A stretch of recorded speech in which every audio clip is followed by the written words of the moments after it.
Hey everyone, today we'll be taking a look at my new bladeless fan. You can control this right on the front of the fan, or it has a great remote control so you don't even have to get up out of bed or off the couch to control it. Let's check out all the features. Here's what your remote control looks like. This features a great 80-degree oscillation angle in a UML-046JR black heating and cooling function. Your cooling wind speeds have functions 1 to 8, and your heating wind speeds have H1 to H3 functions. That's going to range from 68 degrees Fahrenheit to 99 degrees Fahrenheit.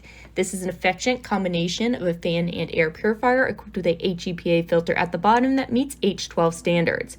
It can effectively absorb dust and smoke in the air, filter particles with a size of 0.3 microns, and effectively remove more than 99.7% of impurities.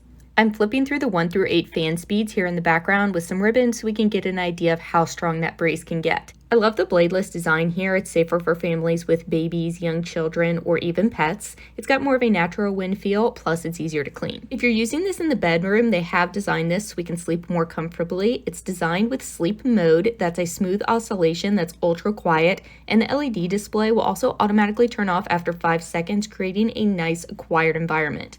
The timer can be set for up to 8 hours, providing you with sufficient quiet sleeping environment.